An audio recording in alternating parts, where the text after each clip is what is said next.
All right. Well, hey, Internet.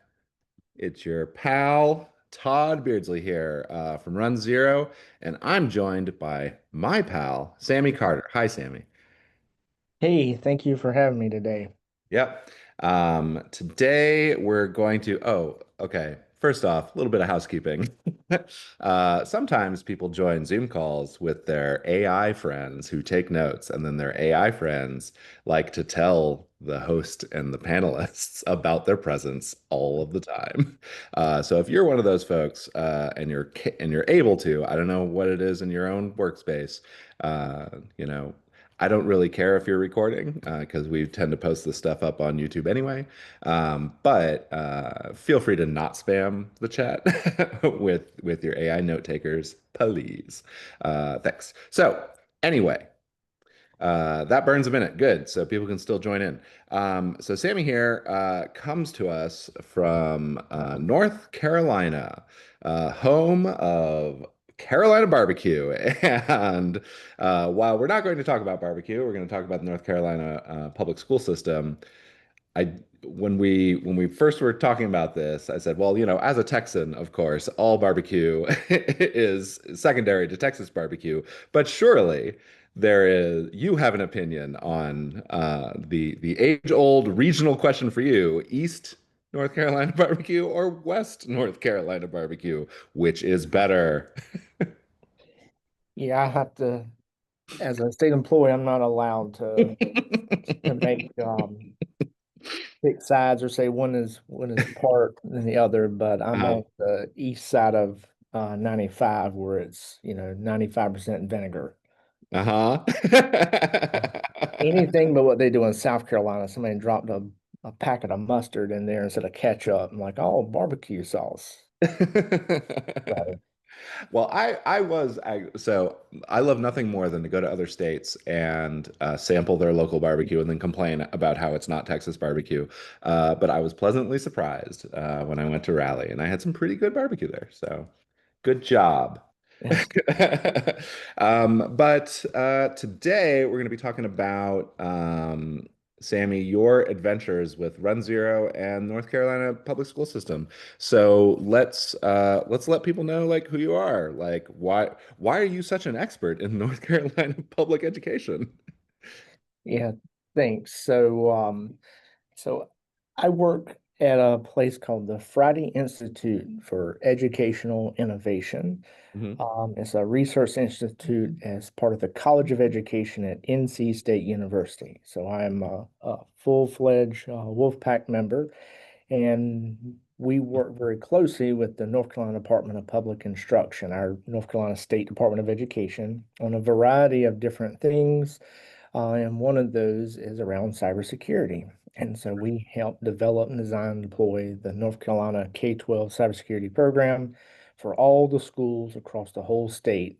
And runZero is a piece of that service that we offer. There are many other things, but that's one of them. Great. And so when we're talking about statewide education, what are we talking here? I know we've gone over some stats, something like north of 1 million assets, right? North of 300 or so sites. Yeah, so the just the demographics of the state. So we've Uh, got 1.5 million students, about a quarter million employees in K-12. right. And those are divided up in something called PSUs, public school unit. And that's the equivalent of like an ISD or a USD in other states, just how we kind of lump school systems together. And there are 349 of those in North Carolina. And when we talk about statewide, that means runZero and all of our other services are deployed mostly across those 349 individual institutions across the state. Mhm. And so we have one runZero account at the state level, and it's chopped up into 350 individual orgs underneath that are all independently managed and centrally managed. Okay, so would you say 349? So like almost 350 public public school units, which themselves also have several schools in them, right? Like Yeah, some number of schools are in these school units. yeah. Um, So, you pick any one of those, and they might have uh, 10 elementary schools, 8 middle schools, 5 high schools, and then some other things on the edges of that, some pre-K, right. some early college. So there are 2,700, about 2,700 individual schools across North Carolina. Okay. So that's all the middle, All right. elementary, high, and Yeah. things on And the edge. every one of those schools has like a dedicated team of IT security professionals, right? No, no. Some of them don't have any. Uh-huh. That's one of the challenges with education is, the bus driver, the science teacher is also the tech person, Uh-huh. and Uh-huh. they're responsible for all the cybersecurity, privacy, and everything else that comes with IT Mhm. for a school system, and they have no actual formal background in technology. It's just they were the most knowledgeable of the group and like, hey, you fixed my printer one time. You should be the technology director. And so we try to meet those folks where they are. Mhm. Because when we first started, we're like, well, they just need to learn what I know. Mhm. That doesn't scale. Uh-huh.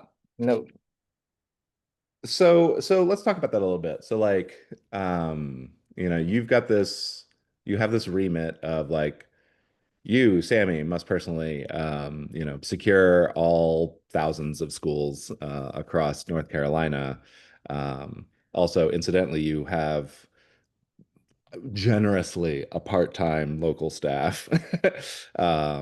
And how do you like that? I mean, to me, on its face, that sounds extremely difficult to do because, like you say, runZero is there to help, right? But we're one of many. So like, I'm kind of curious, like, what does that look like?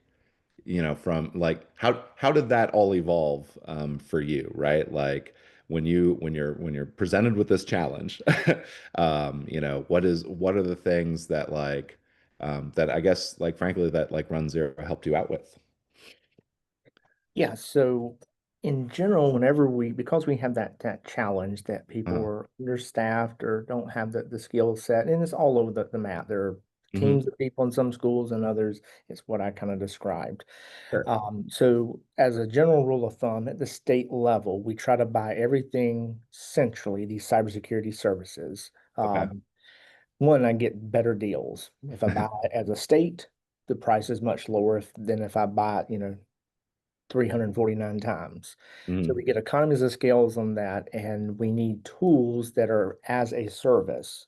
hmm So we don't want to be running gear inside of a school district. We want all the heavy lifting, the care and feeding for all these apps and services to be done hmm by someone else. Give me a couple knobs that I need to do what I need to do. Keep it as hmm simple as possible. Make my barrier to entry extremely low, and then I got a 50-50 chance of making a success. And Sure. runZero sort of fit that bill. There was a lot of pressure when we were kind of looking at different tools that could do inventory, um, discovery, and some vulnerabilities, but most of them are agent based. Nothing hmm wrong with those tools, but it just doesn't scale in K-12. It's hard hmm enough just to keep one Explorer running, let Right. alone an agent on every device and put the agent on the thermostat, knock yourself out.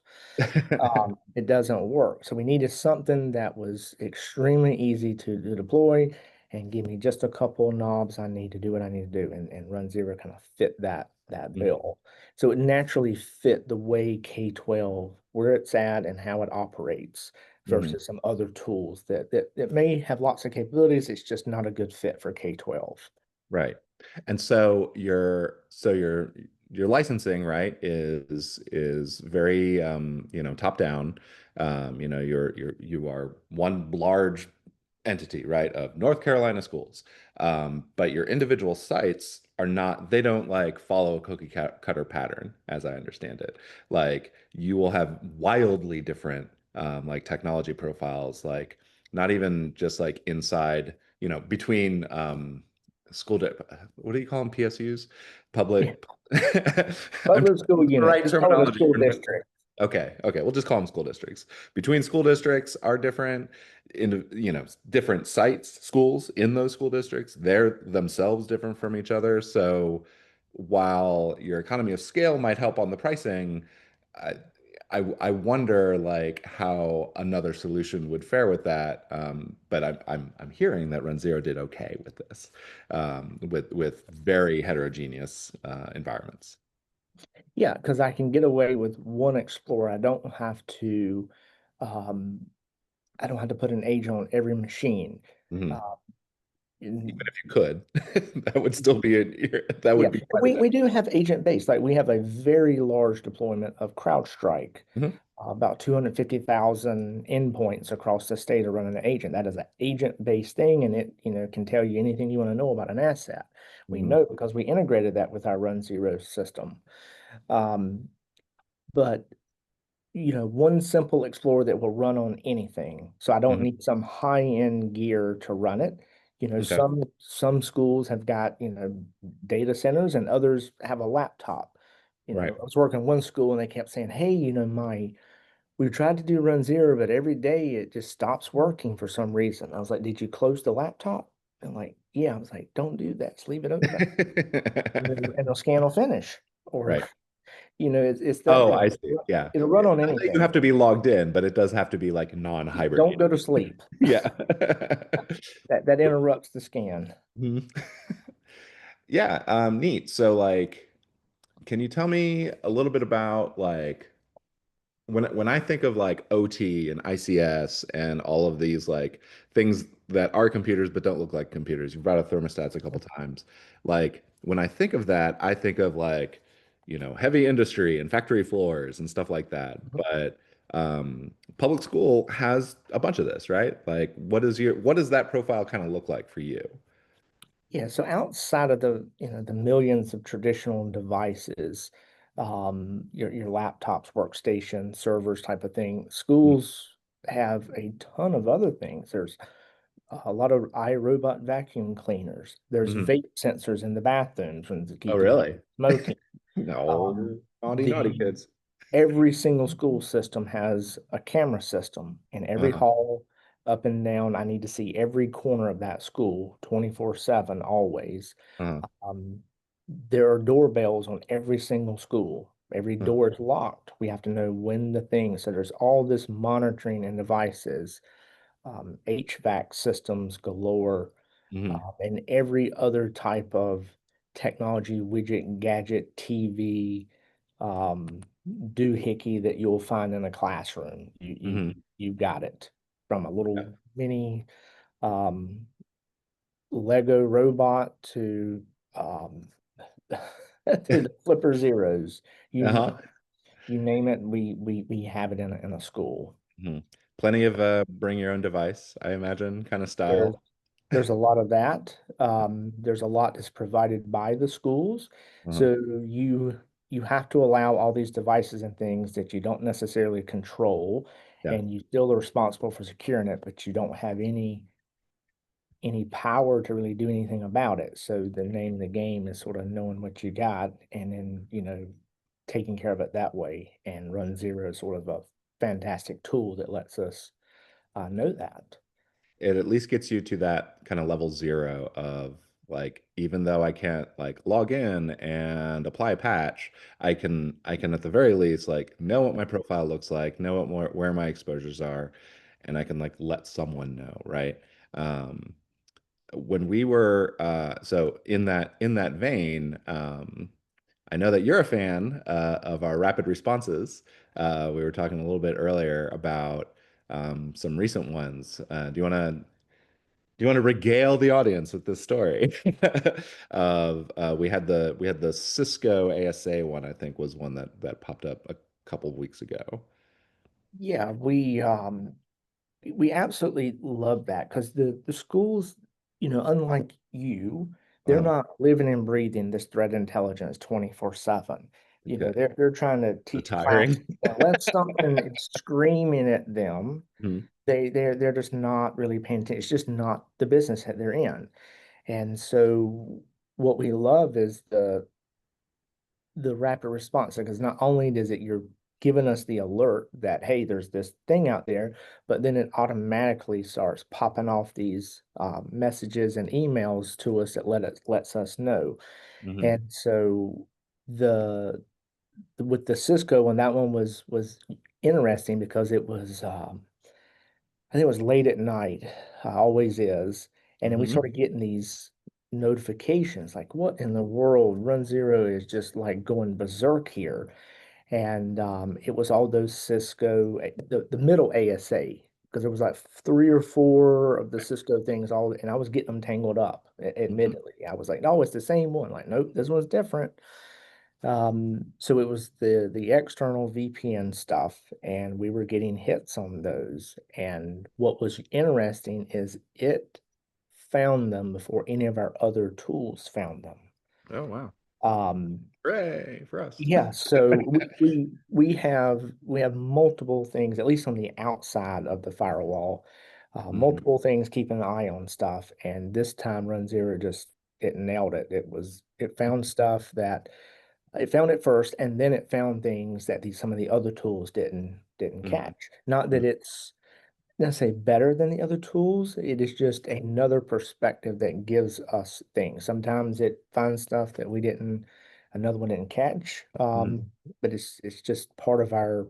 In this case, we're duplicating effort intentionally. Usually, that's Right. a bad thing. We intentionally are doing it this Well, it time. gets you a second opinion, right? Yeah. Like, uh, Hmm. which I'm with you. I think Yeah. is pretty valuable. Like if you have that kind of bandwidth and budget, running multiple, expert Yeah. systems tends to give you not just 2x better results, but like Yeah. 10x results. So, um, did you have more to go on that? I will give another example. Yeah. I don't know, maybe a year and a half ago, Mhm. there was the big paper cut um, Oh yeah. incident. So in that case, it was interesting. runZero did not catch it Hmm. because it wasn't looking for port 9100. Don't hold me to that. Sure. But Shodan did. And because we had Shodan integrated with runZero, it Uh, started setting off alarms and alerts. And we were able to find things inside of runZero and stop before some of them got breached. So a few of them got popped, and then we were able to save the other ones by that data. So the mhm. two integrated together was what saved us there. Great. There's a question in the chat from Richard who asks, "How are you communicating and prioritizing risk mitigation among your folks on the ground there who may not have like the kind of security background that you have? Like, how do you get them to do the right thing at the right time? I think is what this comes down to. And does runZero help with any of this? I have my opinions, but I'd love to hear Yeah. yours. So we have a few different approaches on that. One, what is so great about runZero now is you now have that risk dashboard that Mhm. wasn't there originally, and you have the findings. So that data was kind of always inside of runZero, but you have to know how to dig it out and find it and run the queries, and you'd have to know what you're looking for. Mhm. Now you just pull it right up and it's right there. So you have your prioritized list right there Mhm. ready to go. It's simple and easy. And then the leaders who don't know anything about the details can say, hey, I see some red on the dashboard. Somebody needs to go do something about that. We also have a coordinated effort through our statewide service that one group does kind of the primary communications out. When there is, you can appreciate this with your background and um, if there's some high CVE that is remotely accessible, that is known exploitable, the risk keeps getting higher and higher. We're actively sending those things out.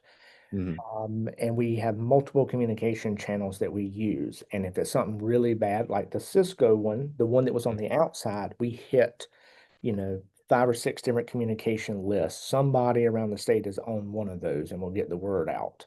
Mhm.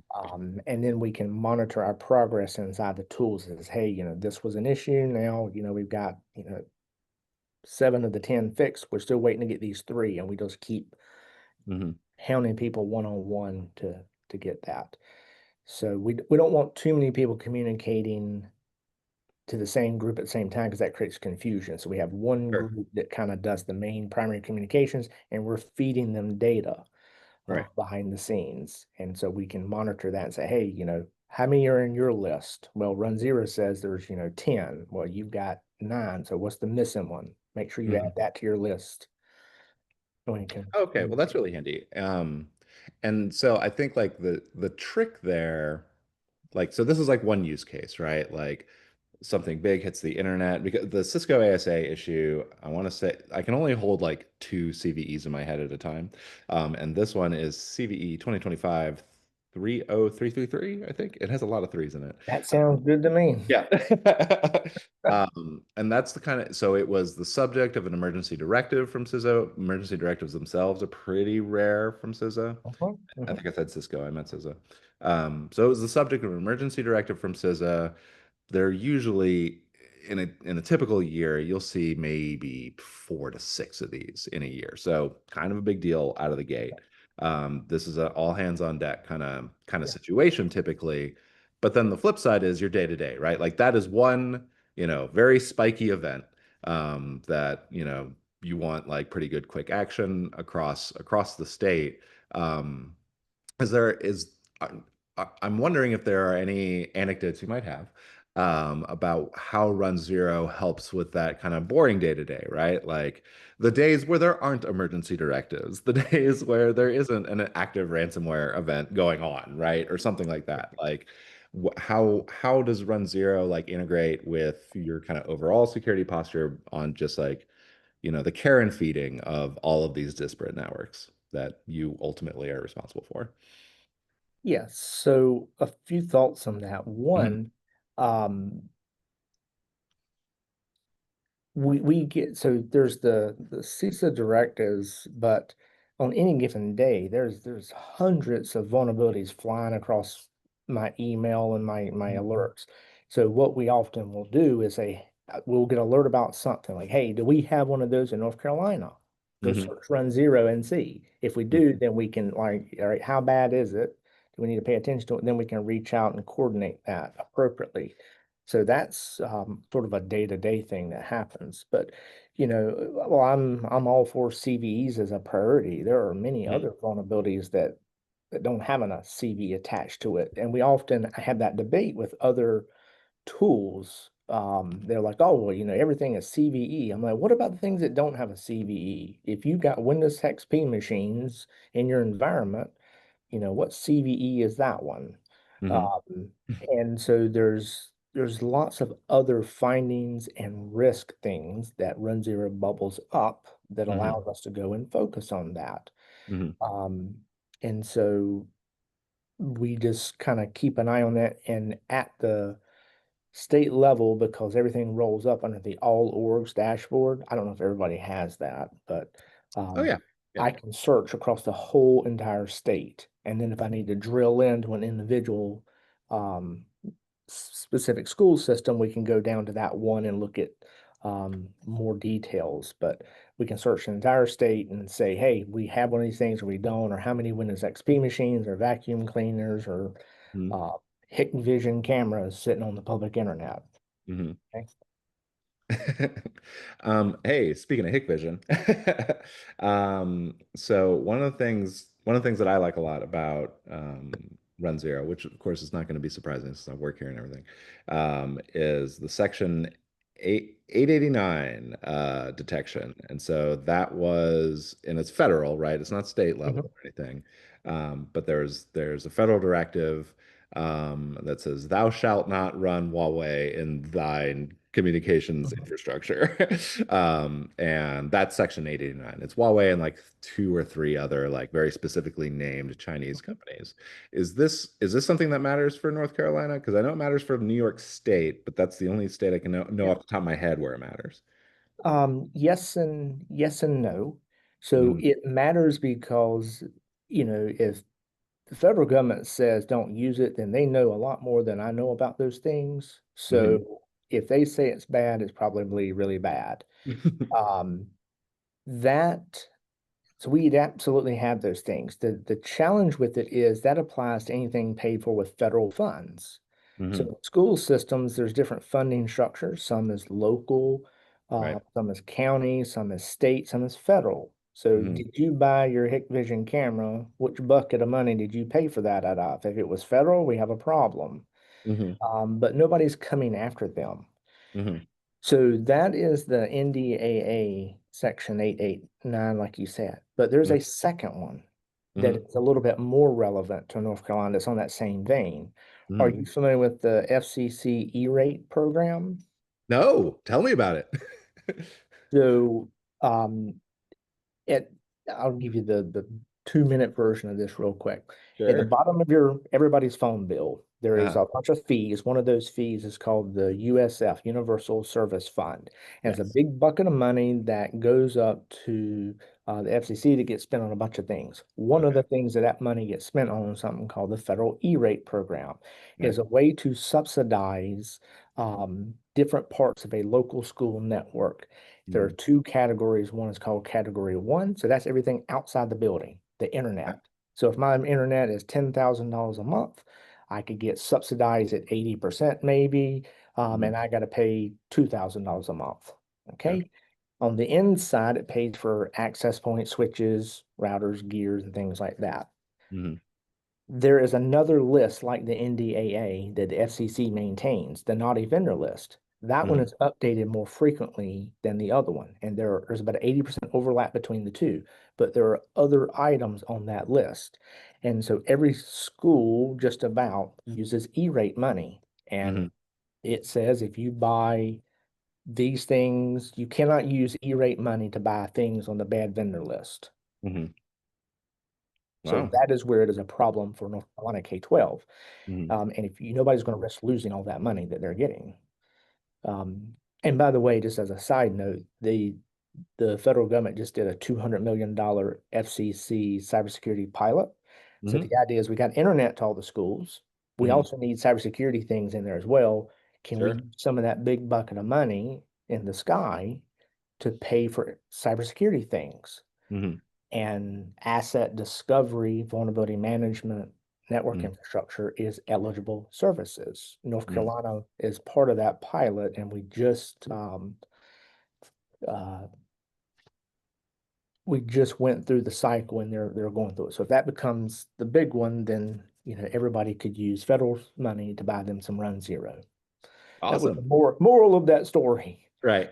But there's two lists. So the FCC one is updated more frequently than the Yeah, I want to say NDAA. NDAA 889 has been it's law, right? So it takes forever to update it. Yeah, I want to say it's been amended once, maybe twice, yeah, since initial passage. But yeah, I imagine this FCC yeah, list is going to be a lot more dynamic because it's not law, it's rules. yeah. So Yeah, so uh, it's all about the funding. Which funding will you use? So you can't use E-rate money to buy things on the bad vendor list. And there's a lot of Hikvisions in North Carolina, Huawei's. yeah, Here's one that was on the list. You'll get a kick out of this. yeah. I thought it was a HP Aruba something, Oh HPE. yeah, yeah, All right. But it yep. was H3C or Uh-huh. HC, H6. H3C. H3C. I was like, I'm oh, very familiar with runZero made a typo. They messed up. that. Um, Nope. it's a bug. Somebody misspelled something. Nope. They had bought some kind of HP switch. They thought it was HP Mm-hmm. on, I don't know, eBay or something, anything they can to save money. And it was H3C gear, Mm-hmm. not it wasn't what they thought. And so we flagged that. And I totally thought it was a typo, an error, but runZero properly fingerprinted it. And I'm like, huh, I didn't even know that was a thing. Yep. Fun fact, I used to work at an entity that was almost H3C. I used to work at so H3C was a kind of an imaginary corporation that was made up of Huawei and 3Com, Mhm. and there was a lot of politics around it at the time. This was more than 10 years ago. Back before like all of the recent China stuff that we worry about with Huawei. But this was like one of the first, I want to say one of the first like major high tech deals that the office of the president said, no, maybe not that. But this was three presidents ago, I want to say. So yeah. So with that that's not like bundled in with runZero, as far as I know, that this FCC list. This is something that you maintain just It, through runZero. well, interestingly, Uh, I had built one because you've always had the NDAA in the queries list. yep. Yep. Um, but the FCC one was not there. I built it. And then Hmm. during our last QBR, I had mentioned that, and the group wasn't as familiar with that list. And I told them and pointed them to the website, and I'm like, somebody sent a text message, and then an hour later, there was a new query Hmm. inside of there. It's called the Secure Networks Act or something. They don't mention FCC in the name of it, but it's in there. It's in the query. Everybody has access to it. So any Hmm. K-12 folks that are on the call here, you should check it out and see if you got any of those. And like I said, there's about an 80% overlap between that and the NDAA, but this one does have a few manufacturers and things on it like Kaspersky. H3C. Oh yeah, and Kaspersky, the big one.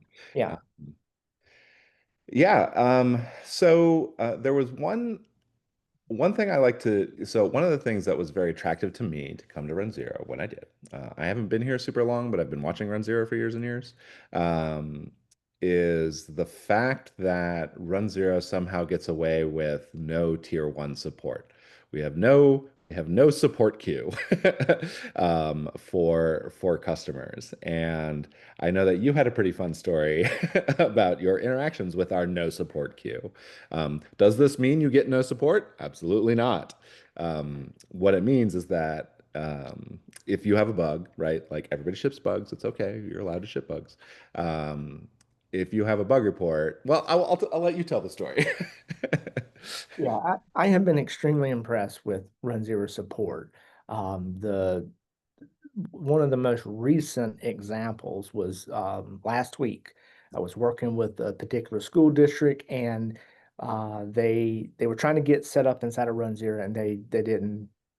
They went directly to runzero.com and signed up instead of coming through our statewide SSO thing, and so they already had an account. So when I went to you go to create an account, it will it'll tell you, hey, this user exists. So I'm Mhm. sitting there with the person and I say, hey, let's send an email to support. So I send an email to support. I copy the guy, and I say they're usually pretty quick about this. Let's just sort of, we'll see how it goes. We might have to wait and come back tomorrow or something. So I sent the email. I went over to the API, it runs your API, logged in, got everything set up. I say, hey, let me show you the error message you would get. And so Mhm. I put his name and email, and I went to go hit it, and it pushed the account right in, no error. I'm like, well, now I look stupid because I just told you it was going to get an error, and I couldn't do it, and Right. I made this big old mess out of it. And I went back and looked in the email, and Rob King had already replied back.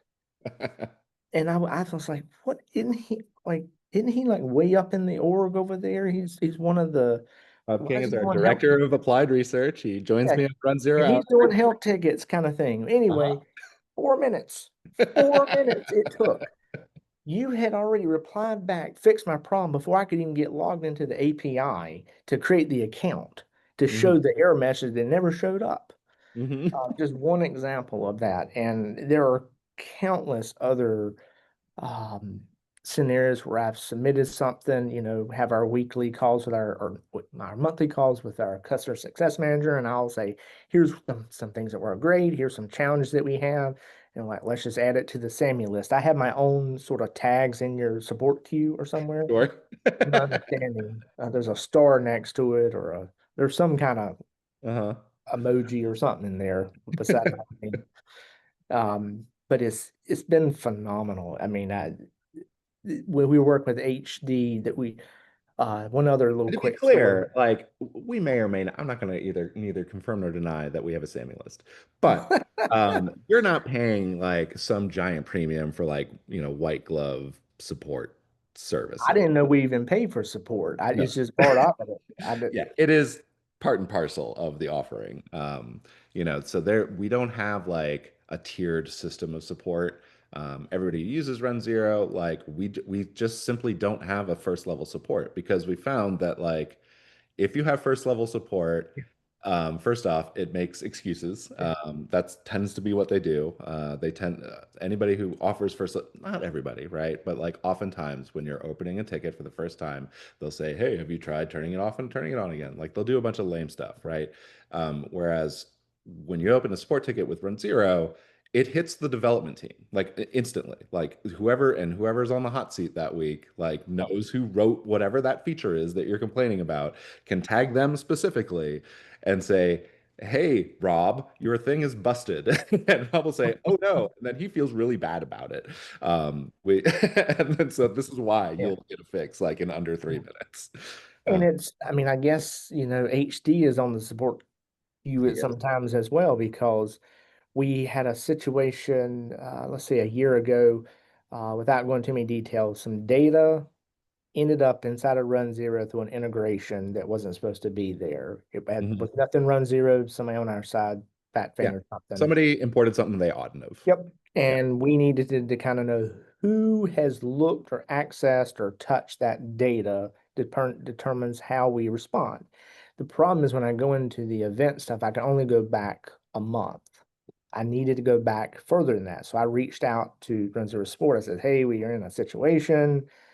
Is there any way on somebody on your side could potentially look or help us with this in any way? If, Mhm. maybe, please ish." And 15 minutes later, HD responds back. He says, "Oh, we're pushing a hot patch right now. Give it an hour or two. We got to do some QA, and then you can go back 3 months." Mhm. I mean, just he replied back, changed the product on our use case Yeah. that day. Within 2 hours, a product fix, or not fix, a hot fix had been put in place to Yeah. help us with our problem, to know who did what when, just like that. Yeah. And it's not just for you, right? It's for everybody. Yeah. Like that's the kind of thing. Don't Like I it's don't actually very I thought difficult it was for just for me. no, no, no, no. It's much Oh, easier for us to fix everyone than just oh North yeah. Carolina school districts. Cool. Yeah. I just think that I mean, it's incredible. I often talk about like the expertise of the folks that work on, runZero, the engineering. Most everybody has some number of years of like penetration testing experience and offensive security and research. And so we're pretty good, I think, at figuring out like what attackers go after. And that's how that's kind of our guiding star of like how we design the product. Like we're going to do similar tactics less dangerously, less invasively, than as attackers do, right? And so that helps us, kind of wrestle with the self-imposed limit of like we don't want to authenticate to everything. We don't want you to install something on every device because we know that that leads to blind spots, it leads to misses. We are trying as hard as we can to avoid the siren song of identify every CVE of 7.5 CVSS or greater, right? Like that is often the start and the end of many security programs, really, is very tuned into CVEs and severity scores that come from somewhere else. Whereas we try to do more in the way of like, well, what matters for your environment? Where are your misconfigurations? Where are your touch points between networks that you thought were segmented? Uh, Yep. I know that you had a fun story about that in particular, where you had lost a Chromebook and then found a Chromebook somewhere else. Yeah.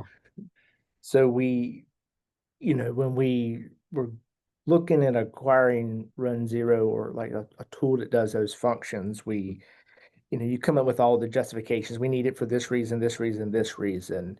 Mhm. Um, but a use case came up around sort of theft or asset loss. Mhm. So school district sent a note, says, "Hey, we're missing a Chromebook, some context behind it, and can somebody help? Any ideas how to find it or thoughts or whatever it was?" They lost a device, and I was like, "Huh." And I sent them a message. I was like, "Do you, is it this one?" And they said, "Yes." So I then went into runZero and I searched all orgs and I found that Chromebook in another school district. So it had got devices moved from schools to schools, and it made its way to a different school district, and I just put those two people together, and so you need to add that to your use case list, A runZero lost and found. something like that. Yeah, it totally worked because I'm like, give me some piece of data about that Chromebook because I can find it over here. Right. I just need any piece of data off of it, and I'll see if we got it in our stuff. So it totally worked, and it made And it that's the same work. stuff that powers like a lot of our outside in and inside out scanning. If we happen to notice, like if we notice that you have a a certificate that is associated, for example, with like a web administration portal, um, and then we happen to see it out on the internet, we know only that can only happen a few ways. Like usually it's because that thing is bridged out to the internet, which you didn't mean for it to be. Sometimes it means that your thing has been cloned, and now you know you've lost control of your private key, which is way worse. Usually not that. Usually it's the first thing. Um, but that's the kind of thing that like also enables, Yeah. I lost my Chromebook. Where is my Chromebook? And we've found connections like that in runZero. So Mhm, um, one particular one was an HVAC system mhm. that um, it was some kind of Siemens device on some HVAC thing, Sure. and it was a multi-home device. It had some weird IP out of Vietnam on it. I was like, what in the Okay. world? That's where their support was. Um, So there was some kind of VPN connection back out to yeah. Vietnam internally that we were able to spot. Like, Hmm. I took a while to figure that one out, but it And the was, runZero Explorer, in that sense, is like kind of dumb. It's like, oh, here's another network thing. I'm just going to go yeah, ahead and go over there and see what I can see over there. Da, da, da, da, yeah, da. And that's yes, when you start noticing. I've run into other stories like that where um, there was one case of a merger and acquisition event, right? Some company, food company wanted to buy bar company, and one of the preconditions is like, okay, well, we got to know like what your risk profile is on the inside. It's getting close to the end of the deal, yeah, and they deploy and say, hey, can we deploy runZero in Barco Central? And they're like, sure, yeah, whatever. We've got like what 5,000 assets. Who cares? Like, go ahead, audit it all. And so they did. And they're like, okay, well, we found 50,000 assets. And they're like, oh no. And it turned out they were like had 10 extra bridges that they forgot about and didn't like tell the yeah, acquirer about. And so that was a whole thing.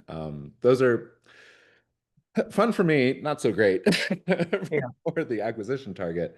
Um, but yeah, so do you pick up actually that brings up a question I have, unrehearsed question. Does the public school system in North Carolina run into this kind of thing where like you pick up new sites from like I don't know how often that would happen, right? Like a I'm imagining like a private school that becomes a public school. Does that ever happen? It may not, right? I don't know. I'm kind of curious. So a few things Or a happen on, site will come into a new site, right? Like I'm thinking yeah, sports, right? Like some sports venue becomes a public school entity. Um, yeah. So that 349 number I gave you, that is the number for this academic school year. uh-huh. Last year was 343. Oh, So okay. we added six Hmm. new school systems. Hmm. Okay. It could be a charter school or a bigger school, but we added six net new things. That would be it. The Some charter schools. some Yeah. schools who, don't do what they're supposed to do, fall off the truck and they get Uh-huh. shut down. Uh-huh. So we're always adding that. That's on the larger scale. At the individual scale, schools are opening and closing every year. Sure. Hey, As demographics change, we're sometimes a school growing. We doesn't need to build have three new enough schools. students. Yeah. That's three new sites, three new sets of networks, Hmm. thousands and thousands of devices. That changes all the time. Hmm. Every single school year, that is changing. Yeah. So those numbers do change year to year, Mm. and we by having a tool like runZero allows you to sort of stay on top of that and know where things are when it's moving Flexible around. enough that we can absorb that kind of change. In Yeah, other words. yeah. All right. So it's very flexible. Mhm. On Well, so we're at about 45 minutes after the hour, 44 minutes after the hour, technically. I have one question in the chat. Hey, chat. If you have more questions, start firing them off now so we can hit them. The first one here from Richard is for you specifically, Sammy. How long are you storing data for, and do you have like a federal or state requirement on retention, essentially? Yeah, so If this is we something do you can have a answer, don't like go out, don't commit crimes or anything. yeah, we there's formal there's a formal statute in North Carolina about data retention related to education records that doesn't really apply to runZero data. Mhm. When we set up runZero data and built out all the organizations, we set a 6 month window on the expiration. So if you Mhm. haven't touched an asset in 6 months, it falls off the list. That was that kind of what we made. We can make that whatever we wanted because we don't pay for storage.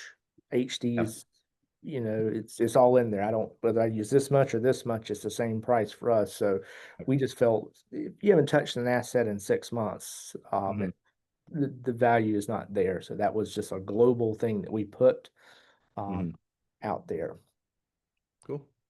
I have one question in the Q&A, though I encourage people to ask publicly in chat unless they're doing something very secretive. But this doesn't seem very secretive. One question in the QA is if a district has 100 vulnerabilities, say, identified by runZero, but you only have a staff of 3, and really only one of them has any training, has a Security Plus certification, say. How do you how do they what's their like kind of day-to-day look like? How do they divvy these up? How do they chase them? What is the day in the life of like that kind of like very much on the ground operator look like in terms of runZero? Do they Yes, upload tickets? Is there something automatic that happens that you've rigged up? Like I'm just, that kind of thing. it's a best effort. Hmm. That's how that works. So unless it's one of us screaming at you from the state level that, hey, you have one of these things you need to patch right now, Todd and CISA said so.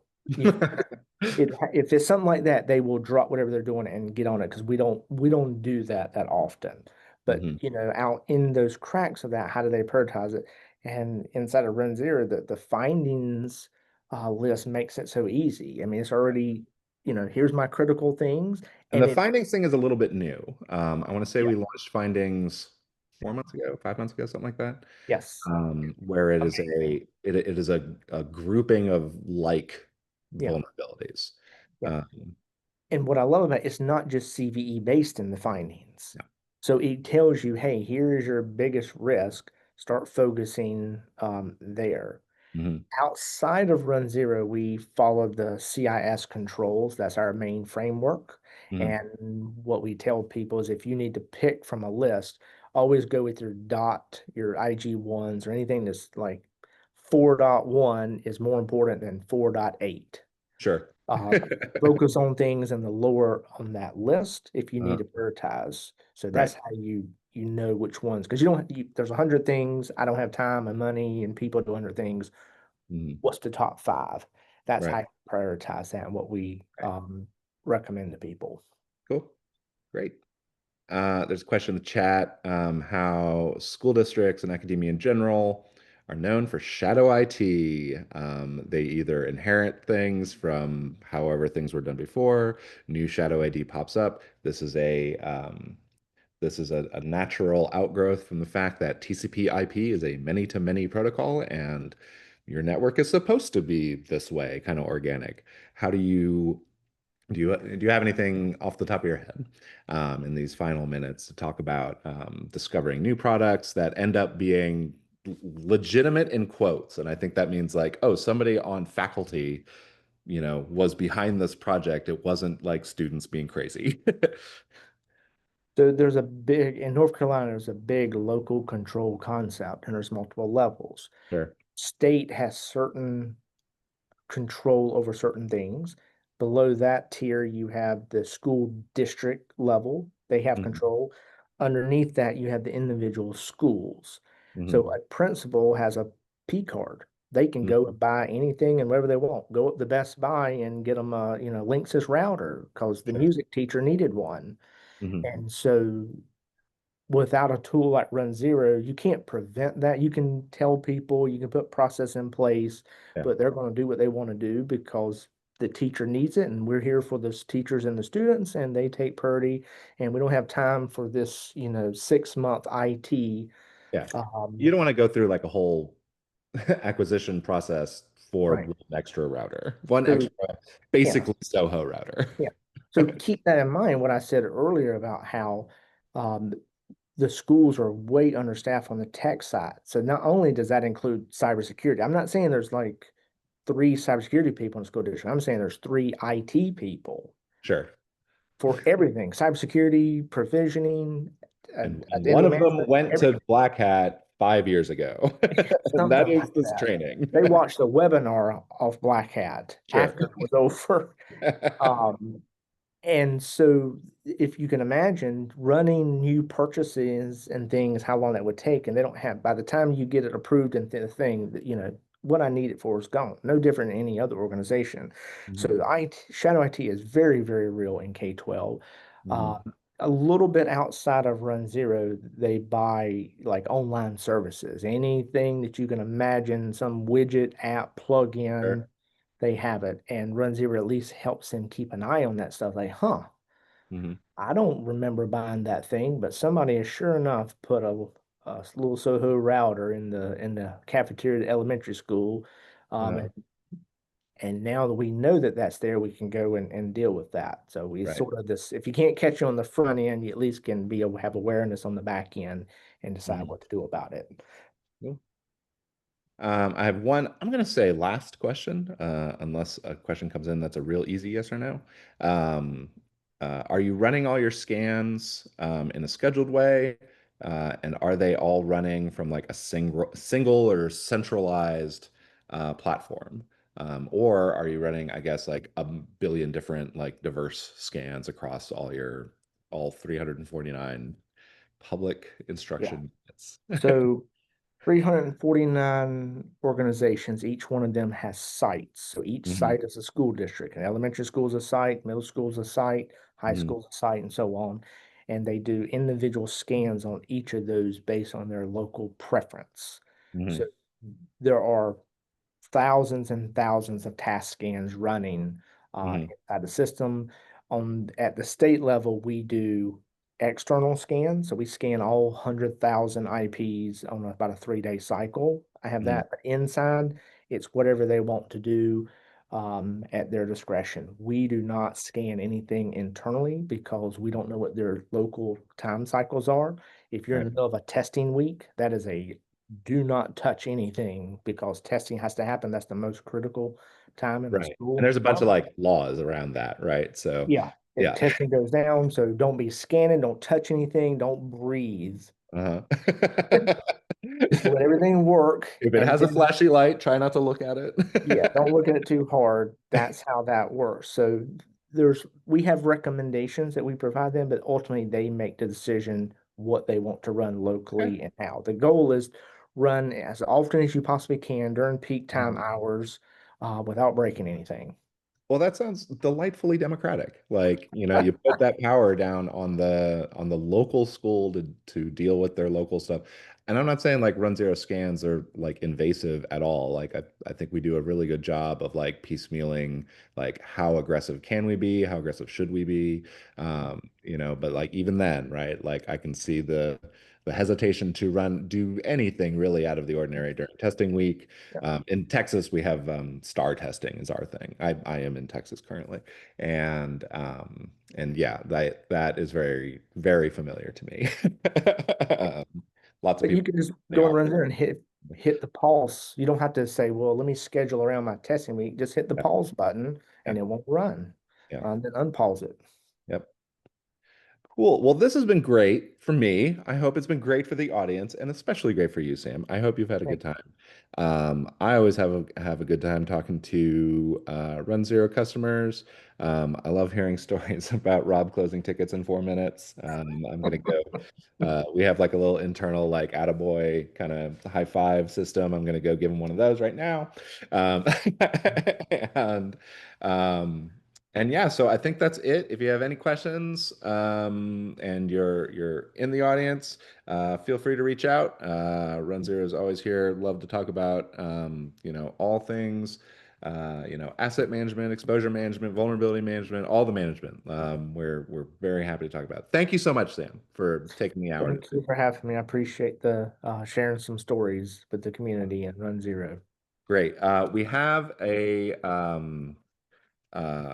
some of this is covered in our case study. I'm just going to drop that link right in the chat. It's just an easy PDF. It's like 6 or 7 pages. Sam's quoted all over the place on that. Um, and I guess with that, I will let you go to the rest of your day. Have a great day. Stay safe, everybody, and yeah, scan your schools.